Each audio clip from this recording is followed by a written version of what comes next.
Well, একটা south cinema release হয়েছে, নাম হাউসমেট। এটা একটা সায়েন্স ফিকশন সিনেমা। এর আগে এই ধরনের কনসেপ্ট নিয়ে সিনেমা অনেক হয়েছে, তবে এই সিনেমার ঘটনা আলাদা। এর আগে তামিলেই অদ্ভুতম, এছাড়া হিন্দিতে গিয়ারা গিয়ারা ও ইংলিশ ভাষাতেও সিনেমা হয়েছে।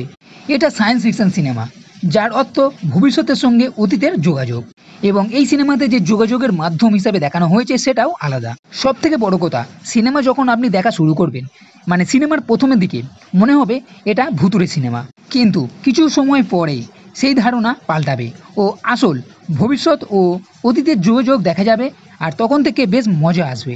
সিনেমায় এক দম্পতি একটি বিল্ডিংয়ে ঘর ভাড়া নেয়। একদিন এই বিল্ডিংয়ে বাজ পড়ে, আর এরপর থেকেই মেয়েটির সঙ্গে অদ্ভুত ঘটনা ঘটতে শুরু করে। জানলা দরজা আপনা থেকে খোলা বন্ধ হতে থাকে, টিভি চালু হতে থাকে আবার বন্ধ হতে থাকে, মেঝেতে পায়ের ছাপ পড়তে থাকে, কল আপনি খুলছে বন্ধ হচ্ছে, নানা রকম এই জিনিসটা আপনাকে ভুতুড়ে রোমাঞ্চ দেবে। কিন্তু টুইস্ট আছে ঘরের দেওয়ালকে নিয়ে। দেওয়ালে তারা লেখা শুরু করে, ভাবছে ভূতের সঙ্গে কথা বলছে। তখন থেকে জানতে পারে এরা যোগাযোগ করছে 2012 সালের এক পরিবারের সঙ্গে, যারা এই ঘরেই থাকতো। অর্থাৎ একটা জটিল পরিস্থিতি এখানে তৈরি হচ্ছে। এর সঙ্গে আপনি এখানে কিছু মজাদার সিনও দেখতে পাবেন, এছাড়া শেষের দিকে কিছু টুইস্টও আসে। আর এই সিনেমাতে ইমোশন সিনও রাখা হয়েছে।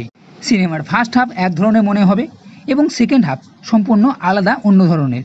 তাই যারা সায়েন্স ফিকশনের সঙ্গে ভুতুড়ে ও মজা নিতে চান, তারা অবশ্যই এই হাউসমেট সিনেমাটি দেখে নিতে পারেন। তো বন্ধুরা, এই ভিডিও যদি ভালো লেগে থাকে তাহলে লাইক করো, কমেন্ট করো, শেয়ার করো, আর এই চ্যানেলটি সাবস্ক্রাইব করতে কখনোই ভুলবে না।